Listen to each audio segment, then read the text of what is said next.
Shalom Bapak Ibu semuanya, berjumpa lagi dengan saya Jarod Wijanarko dari Keluarga Indonesia Bahagia, tapi dalam serial program SOS, Sahabat Orang Sakit, yang selalu menghadirkan mereka-mereka yang diizinkan Tuhan, ya sesuai dengan nama programnya, Sahabat Orang Sakit, maka diizinkan Tuhan mengalami sakit, tapi melalui sakit itu banyak hal yang terjadi.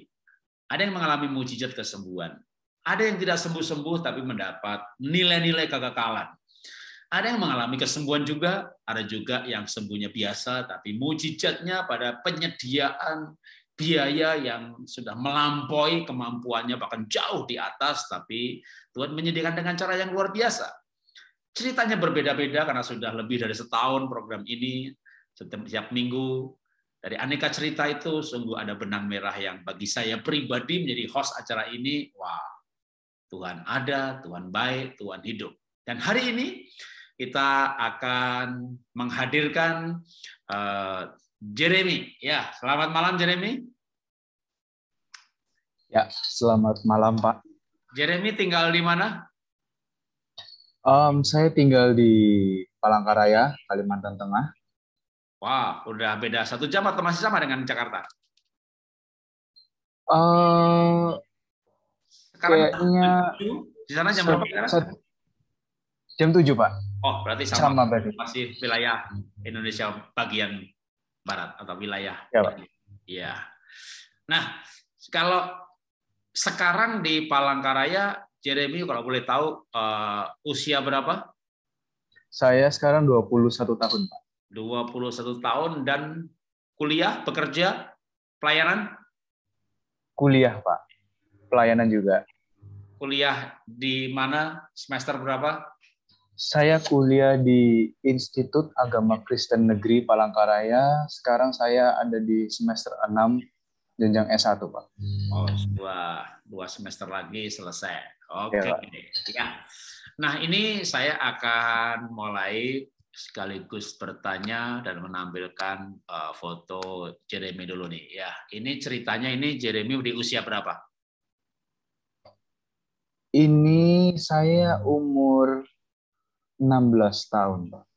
Wow, tadi kan bilang 21 ya, 16 berarti adalah 5 tahun yang lalu. Iya, sekitar 5 tahun lalu, Pak. Oke. Ini kayak di airport. Medan, Pak. Oke, wow. Ini sedang apa nih? Kalau dari Palangkaraya ke Pineng itu harus lewat, kalau saya tidak salah, lewat Jakarta dulu, Medan. baru lewat Medan, baru kita ke Malaysia Pineng. Oke, gimana ceritanya dalam perjalanan apa ini mau ke Penang? Ya, jadi saya direkomendasikan oleh seorang hamba Tuhan untuk dibawa ke Pineng Malaysia sebab beliau ada di sana dan bersedia untuk mendampingi saya dengan papa saya saat itu. Jadi kami mengambil penerbangan dari Palangkaraya ke Pineng itu. Nah, salah satunya kami transit lewat Jakarta dan lewat Medan. Oke, kalau gitu mundur lagi. Jadi sebenarnya itu pas dimulailah kisah Jeremy mencari pengobatan. Oke, kalau gitu boleh cerita. Sebenarnya apa sih yang dialami, kan itu berarti umur 16 ya 5-6 tahun yang lalu ya. Apa yang Jeremy alami waktu itu? Ketika saya sakit itu ya, Pak ya. Ketika saya sakit itu saya sering merasa lelah, saya mudah berkeringat, saya sering jantung saya mudah berdebar-debar, bahkan kegiatan yang ringan sekalipun itu membuat saya mudah lelah gitu. Jadi kami lakukan pemeriksaan karena sempat saya pernah hampir pingsan, dan singkat ceritanya memang dari analisa dokter itu ada kebocoran jantung dan itu disebabkan oleh usus dari perut itu naik mendesak jantung. Oh, usus mendesak ke atas jantung, jantung terdesak sehingga berdetaknya susah, menjadi tidak teratur, kadang cepat, kadang lambat. Kalau jantung berdetaknya susah, kekurangan oksigen, bisa pingsan. Nah, itu dia. Terus itu analisa masih di Indonesia ya, di Palangka ya? Itu analisa yang di Pineng, Pak. Karena analisa di Indonesia itu tidak menjelaskan banyak hal, cuma dia bilang jantungnya itu memang bengkak, tapi katanya bengkaknya itu hanya karena air, mungkin terlalu banyak minum, jadi dokter hanya kasih obat begitu gitu. Jadi Oh. itu analisa dokter di Indonesia. Jadi kami hanya saat itu hanya menerima eh, diagnosa dokter Indonesia, tapi keadaan saya itu semakin parah sampai saya mau pingsan, makanya saya mau dibawa ke luar luar Kalimantan saat itu.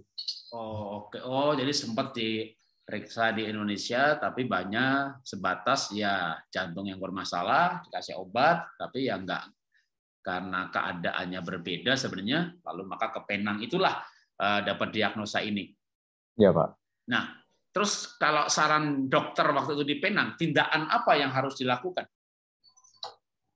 Dokter memberikan saran kalau satu-satunya jalan adalah dilakukan operasi. Nah, yang dioperasi ini adalah pemindahan usus, jadi supaya jantung saya ini bisa bekerja dengan baik, maka ususnya itu dipindahkan ke tempat semula. Nah, itu rekomendasi dokter. Tetapi saat itu dokter mengatakan bahwa kalau operasi ini adalah sesuatu yang beresiko, karena orang sehat saja punya ada kesempatan untuk gagal dan meninggal gitu, jantung yang sehat gitu bahasanya. Nah, bagaimana dengan keadaan jantung ini yang udah lemah, disuruh operasi pula. Nah, itu jadi rekomendasi dokter itu sudahlah, nggak usah dioperasi, kamu punya waktu sekitar berapa bulan, 1 tahun lah paling bagus, terus biarin aja lah daripada bapak anaknya dioperasi terus gagal meninggal. Nah, itu rekomendasi dokter saat itu. Jadi dioperasi risiko karena keadaan jantungnya, kemungkinan bisa sembuh tipis, malah kemungkinan gagal. Kalau dibiarin, dalam arti maksudnya dibiarin paling umurnya setahun lagi gitu. Iya, Pak, jadi saya kalau mau sehat ya harus ngambil resiko, tapi resiko antara resiko dengan kesuksesan ini lebih besar resikonya, Pak. Kalau saya dibiarin nggak operasi, ya saya tinggal menghitung hari, bahasanya seperti itu. Wow. Oke, oke. Wah, ini hidup tinggal 6 bulan atau setahun, tapi kalau dioperasi kemungkinan peluang berhasilnya kecil. Waduh, tunggu. Ini menghadapi vonis seperti itu gimana tuh Jeremy? Umurnya kan berarti itu waktu masih 16-17 tahun dong. 16 tahun ya. Iya, Pak. Masih 16 muda. hari itu. 17 juga belum sweet 17. Iya. Aduh, saya tertawa bukan karena apa, tapi sebenarnya ini umur baru ya umur 16-17 pemuda banget gitu, tapi vonisnya ngeri banget. Oke. Di Jakarta memang diagnosanya katakanlah salah, tapi nggak sengeri itu. Sekarang dapat diagnosa yang benar, tapi malah jadi tambah ngeri. Gimana waktu itu Jeremy yang Jeremy alami? Saya merasa kalau yang pertama saya saya bertanya gitu kan dalam diri saya, kok kenapa saya harus melewati ini lagi? Karena kalau saya boleh cerita sedikit, sebenarnya penyakit saya ini penyakit bawaan. Jadi sejak saya kecil memang saya sudah ada penyakit jantung ini. Tapi tidak pernah bermasalah lagi sampai saya umur 16 itu tiba-tiba kok ada masalah lagi. Nah, jadi saya berpikir kok ini seperti yang dikatakan dokter dulu ketika saya masih kecil itu memang paling bagus saat itu umur saya 6 bulan kalau saya tidak salah, orang tua saya cerita dulu begitu. Nah, jadi saya ingat berarti saya punya waktu cuma 6 bulan ke atas nih. Itu pun 6 bulan kalau nyampe gitu kan bahasanya.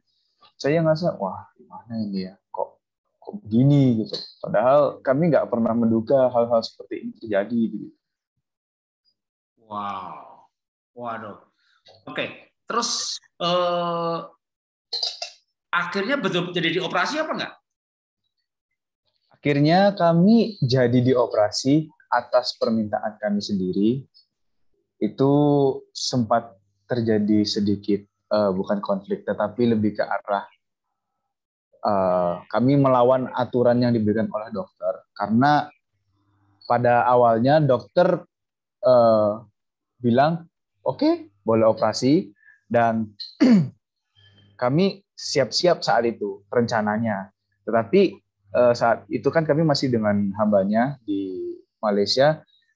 Doa pagi kami itu ada doa sebentar, pagi hari itu kami mau ke rumah sakit untuk konfirmasi. Nah, beliau bilang nanti semua dokternya nggak mau operasi. Padahal kemarin sudah konfirmasi, dan betul ketika kami ke sana ada 3 dokter saya, mereka nggak mau semua karena mereka masih takut kalau saya gagal nanti. Akhirnya kami yang putuskan, dah kita yang operasi. Lah, kaget dokternya, bingung. Lah, tapi ini gimana ini?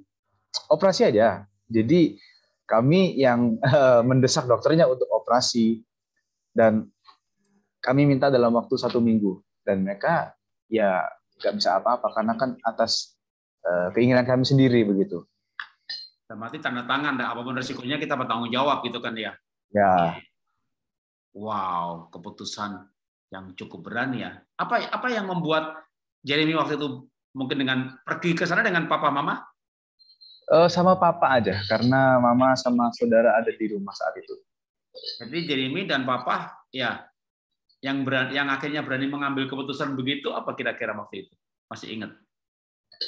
Kami percaya, karena kami percaya Tuhan itu memberikan jalan, karena melalui hambanya dia bilang kalau Tuhan mau saya dengan keluarga saya itu untuk berjalan bersama Tuhan.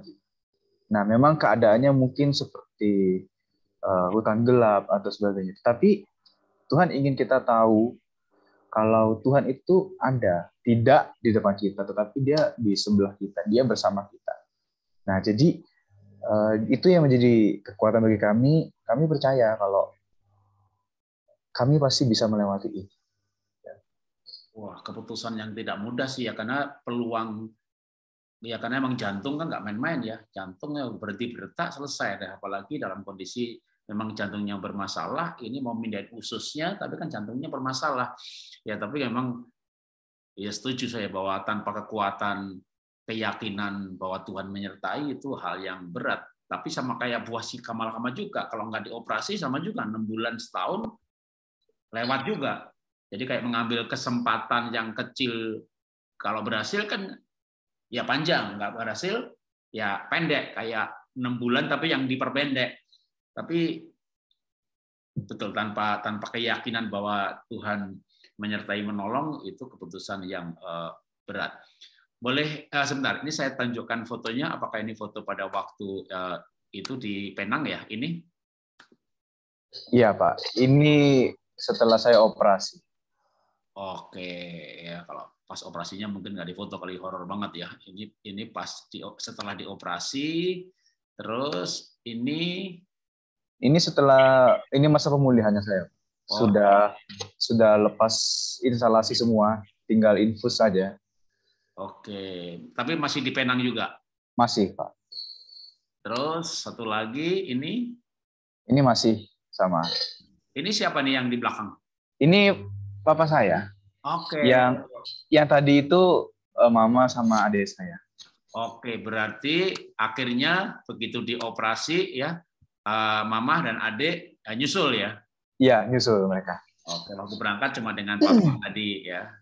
Ini dengan papa, terus begitu keputusan dioperasi, bahwa mama dan adik pun nyusul, ya itu juga sangat berarti ya, dukungan dari keluarga. Oke, selain dukungan dari keluarga, ada dukungan yang lain dari pihak lain selama di Penang? Selama saya ada di Penang, tentunya ada dukungan-dukungan dari pihak lainnya seperti teman-teman, keluarga yang lain, teman-teman pelayanan, teman-teman di Surabaya, dan juga saya berkenalan dengan Bapak Pendeta Thompson di Penang, Malaysia. Beliau adalah gembala di gereja Tabga, dan kami saat itu minta doa, dan Bapak memberikan kami mendoakan kami, mensupport. Dan sempat orang tua saya ceritakan ketika saat saya habis operasi itu, beliau datang katanya menjemput saya, cuma saya nggak sempat ketemu beliau saat itu karena Oh, ini saya masih pemulihan. dari pelayanan sahabat orang sakit SOS ya? Ya, Pak. Di Penang, oke, ya. Oke, boleh diceritakan setelah operasi itu, atau boleh ini hasil dari operasinya bisa diketahui setelah berapa lama atau berjalan dengan baik operasinya? Operasinya berjalan dengan baik, cuma mungkin sedikit lebih lama dari estimasi waktu dokter. Nah, ketika saya sudah berhasil operasi itu, saya mengalami kritis sedikit. Jadi saya sempat mengalami masa-masa kritis. Saat itu saya sama mama saya itu sedang berbicara begitu kan, tentang saya itu merasa terharu dengan apa yang orang tua lakukan untuk saya gitu, apa yang Tuhan lakukan untuk saya gitu. Dan ketika itu saya menangis, dan ketika saya menangis itu ternyata jantung saya berdebar-debar gitu kan. Jadi itu jadi masa kritis. Saya, kalau saya tidak lupa, kalau nggak salah itu jantung saya itu berdetak sekitar 260 kali per menit. Wow. Dan itu sudah sudah disuntikan obat saat itu, tapi nggak bisa, Pak. Jadi mau tidak mau saya harus dilarikan ke ruang ICU lagi. Nah, ketika itu saya dipindahkan dari ruang umum, ruang inap biasa ke ruang ICU itu dengan dipindah-pindahkan kapsul dorong, dan itu sakit sekali, Pak, karena kan operasi saya itu kan dari tengah dada ke bawah perut gitu. Itu luar biasa sakitnya, saya masih ingat itu. Dan ketika saya mau dibawa menggunakan lift, itu lift besar untuk lift kereta dorong itu semuanya mati, Pak. Tidak ada satupun lift yang bisa nyala. Dan ketika itu bapak saya itu menelpon hambanya yang sempat menemani kami itu, dia bilang, Pak, berdoa Pak, karena saya melihat ada yang ingin mengambil nyawa anak itu. Beliau bilang seperti itu ke papa saya gitu. Dan sepanjang perjalanan saya itu alat pendeteksi jantung saya itu berbunyi terus, karena itu kan emergency. Jadi sepanjang lorong itu semua orang mendengar itu sudah menjadi seperti kita mendengar sirine itu kan sudah tekanan dulu di hati ini. Saya ngerasa, waduh, Tuhan, ini gimana ini? Saya belum melakukan banyak hal ini, jadi saya harus gimana gitu. Saya sudah keringat dingin, saya sudah ketakutan. Jadi mau nggak mau saya dipindahkan lagi ke seperti kursi roda, kursi duduk gitu. Dan mau nggak mau luka saya itu agak ketekuk sedikit, itu sakitnya. Tapi mau nggak mau, bekas operasinya belum sembuh kan? Iya, dan kalau operasi saya itu kan lurus begini dari atas ke bawah, itu saya mau nggak mau. Jadi saya sudah tidak bisa berkata-kata apa-apa lagi. Dan ketika saya sudah di ruang ICU itu, saya udahlah, saya pasrah gitu. Saya bilang, terserah Tuhan lah, saya bilang gitu. Wow. Dan Tuhan selama dengan saya, Tuhan memberikan saya kesembuhan, dan saya boleh melewati itu semua karena kasih dan kemurahan Tuhan. Karena saya ingat itu sudah benar-benar tidak ada jalan lagi, karena dokter, suster pun di situ ada, dan mereka tidak bisa berbuat apa-apa. Nah, itu yang saya ingat gitu kan. Jadi itu yang terjadi gitu. Dan ketika kami sudah melewati masa-masa itu, kami cek lagi ke dokter. Dokter mengatakan kalau ususnya kan udah dipindahkan, tetapi jantung tetap bocor. Nah, jadi apakah ada solusi? Dan dokter bilang untuk masalah jantung sih tidak ada solusi. Dalam artian jantung tidak bisa tidak bisa sembuh sendiri begitu. Jadi saya dikasih obat, Dan kami tanya, emang obat ini bisa menyembuhkannya? Enggak, ini hanya menunda, apa ya, kasarnya itu menunda kamu supaya tidak meninggal hari ini aja atau dalam waktu dekat. Karena memang jantungnya sudah lemah begitu. Karena sebenarnya solusinya adalah melakukan operasi penggantian katup jantung itu. Nah, penggantian itu hanya ada mungkin 20 sampai 25 tahun sekali. Nah, jadi dokter ingin menggunakan obat ini untuk menahan jantung saya ini supaya tidak buru-buru dioperasi gitu. Jadi supaya penggantiannya itu tidak selalu berganti jantung itu di usia muda begitu. Nah, jadi dokter bilang kalau kamu operasi enggak operasi, kamu mau minum obat atau enggak, ya hasilnya sama. Karena jantung buatan kita pun punya batas begitu kan. Kamu nggak operasi, ya kamu semakin lemah. Kamu nggak minum obat, semakin lemah. Kita minum obat juga nggak menyembuhkan. Kita operasi, kita harus ganti lagi. Jadi there is no escape, nggak ada jalan di luar. Jadi satu-satunya adalah percaya, doa sama Tuhan, minta jantung yang baru. Wow. Ya cuma ketika usus yang menekan jantung itu dipindahkan, harapannya paling enggak jantungnya lebih nyaman ya, nggak tertekan oleh usus, tapi jantungnya sendiri ya sedang bermasalah ya, bocor tadi. Wow. Wah, dan tapi ini sudah berlangsung selama paling enggak sejak itu sampai sekarang udah 5 tahun berlalu ya, Jeremy ya. Wow. Dan dari vonis 1 tahun kan udah lewat 4 tahun, dan saya lihat hari ini keadaannya cukup baik. Oke, kembali kepada masa-masa kritis itu. Ingat nggak firman Tuhan mana yang sempat jadi pegangan ketika masa kritis berlalu pun kan itu masa kritis secara fisik kan, dalam arti jantungnya tadinya berdebar kenceng, lalu udah kayak kondisi kritis ICU, tapi begitu normal lagi, sadar lagi, tetap berhadapan dengan fakta bahwa hanya usus yang dipindahkan, jantungnya sendiri masih bermasalah. Tadi bahkan dikatakan obat ini hanya menunda atau menekan rasa sakit. Itu kan masih dalam bayang-bayang maut menurut saya ya, dan pasti bukan hal yang mudah. Nah, pada masa itu Jeremy ingat firman apa yang membuat Jeremy itu ya istilahnya punya harapan gitu. Saya diberikan firman oleh salah satu jemaat di Palangkaraya saat itu. Dia bilang mengirimkan firman seperti yang ada saya ingat itu, matahari tidak lagi menjadi penerang bagi Oh, oke. apa? Nah, Ya, saya bacakan ya Yesaya 60 ya, ayatnya 19-20. Oke. Bagimu matahari tidak lagi menjadi penerang pada siang hari, dan cahaya bulan tidak lagi memberi terang pada malam hari. Tetapi Tuhan akan menjadi penerang abadi bagimu, dan Allahmu akan menjadi keagunganmu.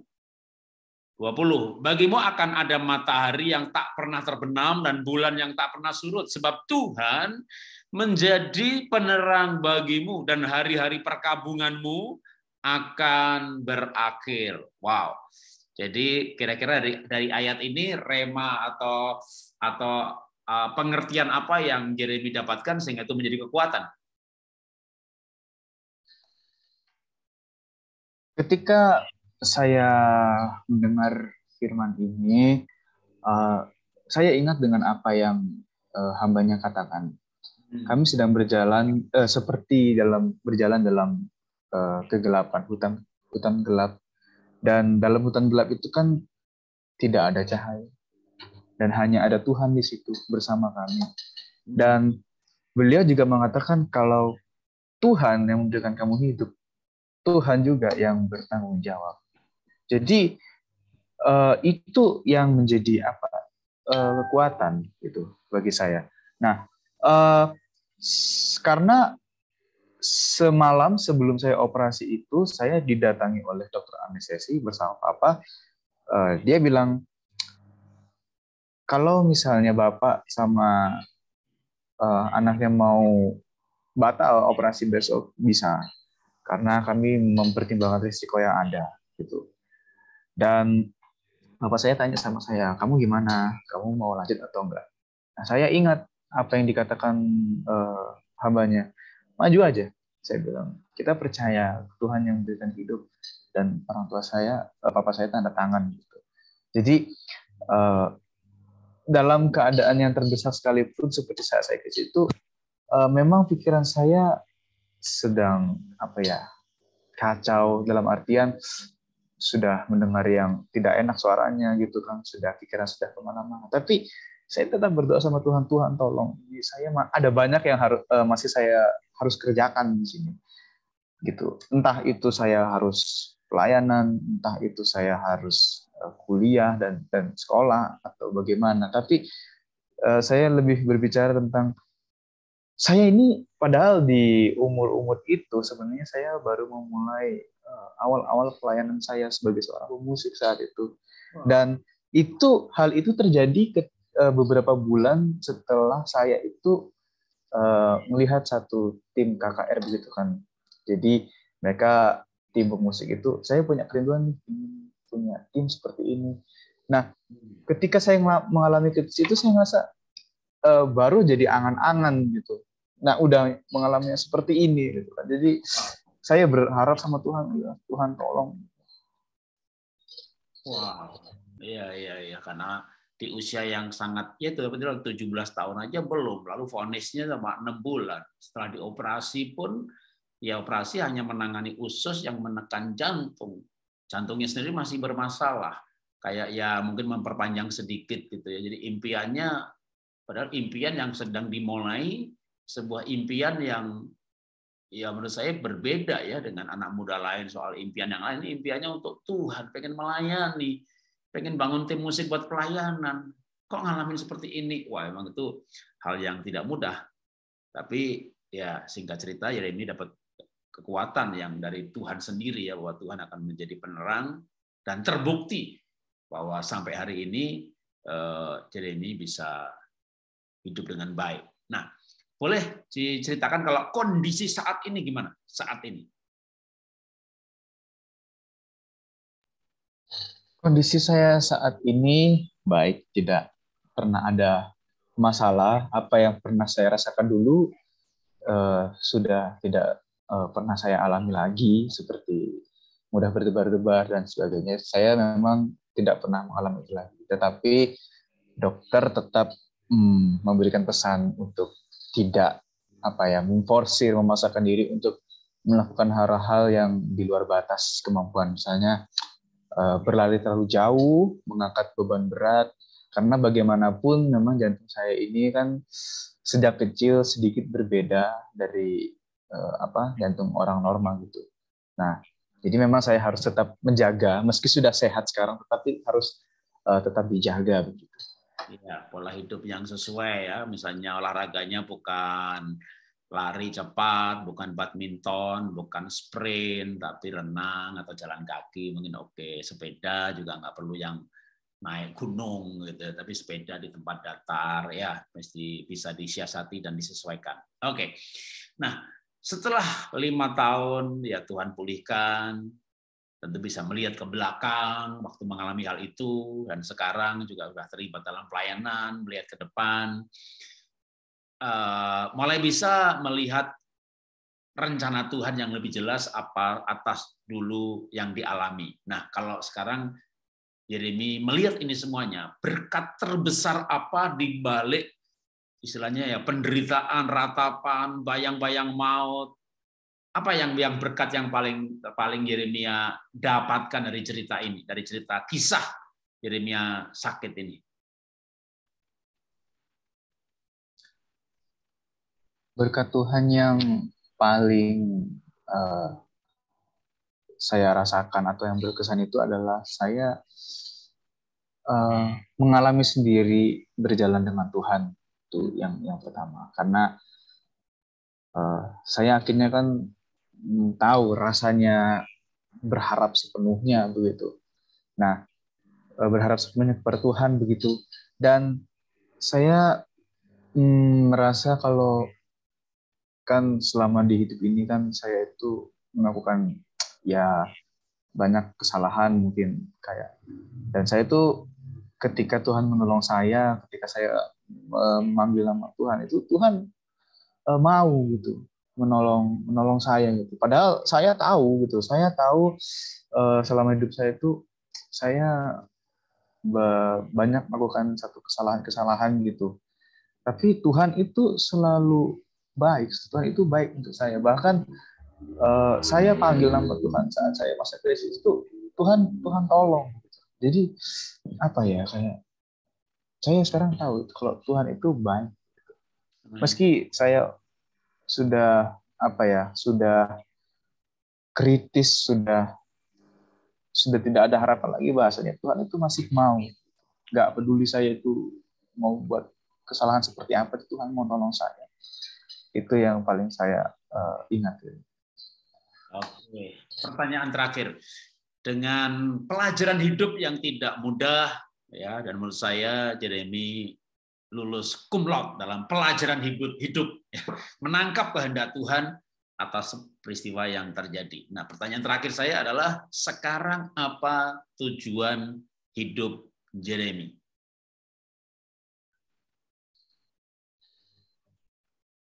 Saya punya tujuan atau kerinduan yang sama seperti yang 5 tahun saya inginkan.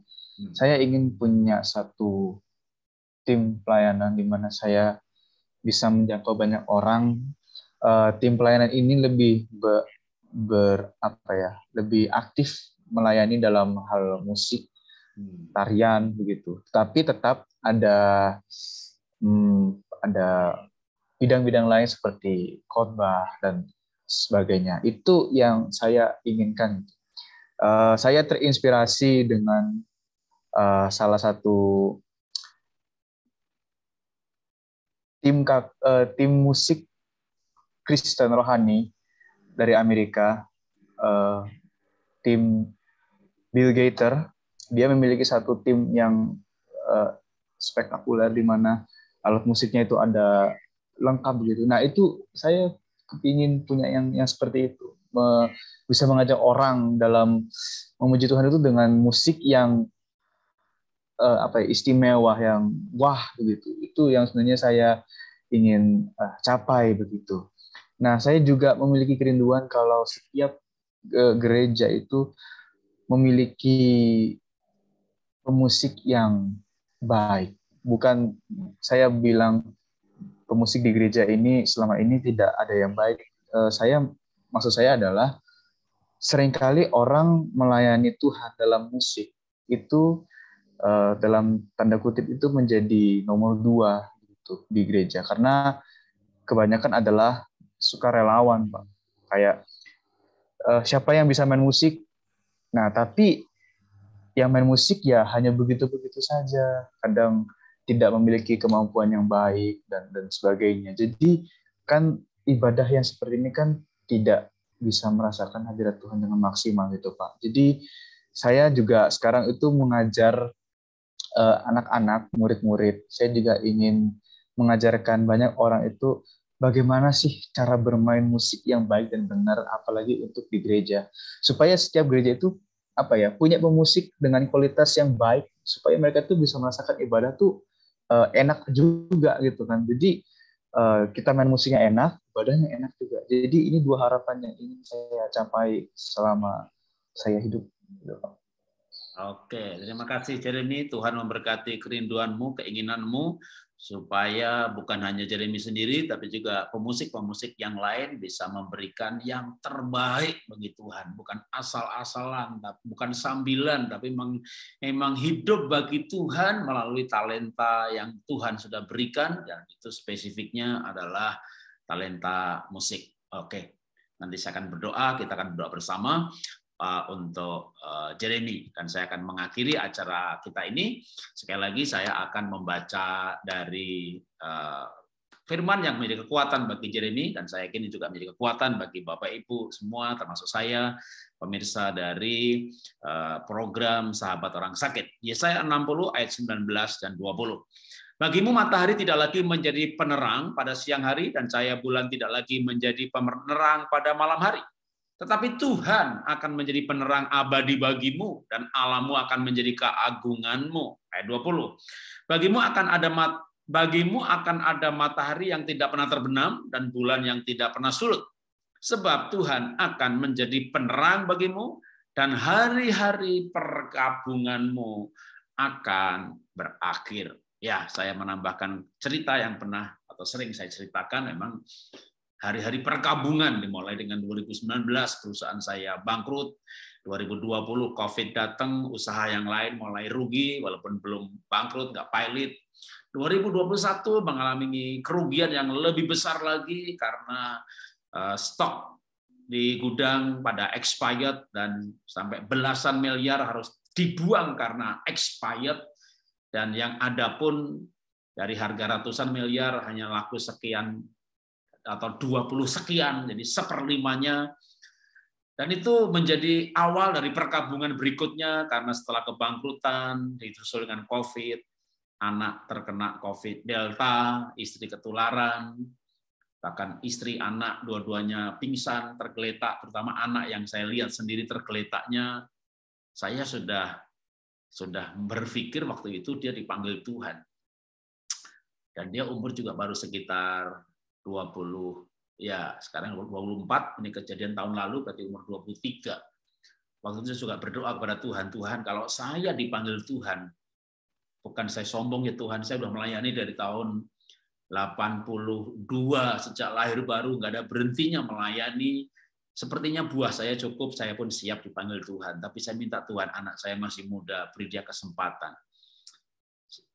Rumah sakit penuh, harus isolasi mandiri di rumah, malah istri ketularan. Dan yang bikin was-was kan misalnya butuh Avigan, antivirus, juga antibiotik, butuh 40 butir, beli cuma dapat 6, dapat 9 butir, nggak tahu besoknya dapat apa lagi apa enggak, karena memang COVID Delta Juni-Juli tahun lalu itu Jakarta dalam keadaan tidak normal. Kita nggak bisa ke rumah sakit dan rumah sakit penuh. Tapi waktu itu pun saya mendapat kekuatan bahwa kalau nggak ada rumah sakit, nggak ada dokter, ada Tuhan di atas segala dokter. Tapi kenyataan keadaan tidak membaik. Pembantu pun tergeletak, sehingga waktu itu di rumah hanya saya sendiri yang sakit, yang sehat. Ada pembantu tergeletak di daerah dapur, ada anak di lantai 2, COVID Delta, istri di lantai 1, di kamar juga tergeletak. Jadi keadaan yang betul-betul, waktu saya bangkrut saya tegar, saya tertawa, saya melayani. Tapi waktu anak sakit berhubungan dengan nyawa dan kehidupan, saya betul-betul sebenarnya tergeletak. Tapi sama, pada waktu itulah Tuhan memberi kekuatan. Tuhan memberi janji bahwa anak cucumu akan mewarisi. Waktu saya dapat kata itu, kalau anak saya mati nggak bisa mewarisi. Tiba-tiba ada sebuah harapan bahwa akan ada kesembuhan. Tapi besoknya anak saya pingsan yang kedua kali. Dan itu seperti kayak pengharapan terus dibanting kembali begitu. Wah, saya menangis di hadapan Tuhan. Saya jarang menangis, tapi waktu itu saya di kamar dan saya menangis. Saya nggak mau istri saya dengar saya menangis, anak saya dengar menangis. Jadi menangis yang ditahan itu sebenarnya lebih menderita lagi. Lebih baik nangis lepas gitu ya, atau tertawa lepas, tapi menangis yang ditahan. Maka yang keluar hanya air mata, air liur, air hidung, meler semuanya. Dan mungkin juga saya jadi tadi waktu bilang Jeremy, waktu lihat cintanya papa mama nangis, tapi jantungnya berdetak. Nah itu waktu itu saya ngalami tuh. Gara-gara saya menangis, saya sesak nafas. Sempat saya mikir, wah saya ketularan juga, saya panik tuh. Ternyata saya sesak nafas karena hidung saya penuh dengan ya menangis sampai meler-meler, hidungnya tersumbat. Aduh, ternyata begitu saya berhenti menangis, lalu saya buang air umbel liur, udah saya bisa bernafas kembali. Walaupun sempat demam juga, tapi ternyata bukan COVID, tapi chikungunya. Chikungunya itu virus chikungunya itu virus yang disebabkan oleh nyamuk demam berdarah. Karena depan rumah saya persis kena demam berdarah. Tapi itu juga sebuah kondisi yang bertubi-tubi. Tapi sekali lagi, ketika dokter nggak ada, rumah sakit penuh, obat habis. Mau cari oksigen yang bisa 70.000, 4 juta pun nggak ada barang. Betul-betul keadaan yang hanya Tuhan yang bisa diandalkan, dan saya bersyukur bahwa Tuhan luputkan kematian di rumah kami. Bapak Ibu, banyak orang mengalami hal-hal yang serupa hari-hari ini, tapi kita bisa melihat bahwa Tuhan bisa menjadi penerang, menjadi penolong, menjadi dokter, menjadi penasihat yang luar biasa. Mari kita berdoa. Bapa, kami mengucap syukur hari ini mendengar kesaksian Jeremy yang 5-6 tahun yang lalu, vonisnya hanya 6 bulan, 1 tahun hidup. Bahkan setelah operasi pun tidak berubah terlalu banyak keadaannya, harapannya. Tapi 5 tahun sudah berlalu dan Jeremy hari ini baik-baik saja. Kami percaya itu adalah kasih karunia Tuhan, perpanjangan hidup dari Tuhan. Sering kami tidak menghargai nafas, sampai kami mengalami susahnya bernafas dan sulitnya bernafas. Kadang kami tidak menghargai kesempatan hidup ini tanpa sebelum kami melihat baik diri sendiri atau anak atau keluarga kami di tengah-tengah bayang-bayang maut. Tapi kami mengucap syukur kalau kami diberi kesempatan untuk sekarang ini kami menghargai kehidupan, menghargai setiap hembusan nafas, menghargai setiap kesempatan kami bangun pagi dan kami masih hidup. Kami mengangkat komitmen kami bahwa jikalau aku harus hidup, maka bagiku berarti memberi buah. Kami berdoa buat impian Jeremy untuk melayani sungguh-sungguh, memberikan yang terbaik bagi Tuhan dalam bidang musik, dan juga mengajar orang-orang lain untuk melakukan impian yang sama pada bidang musik.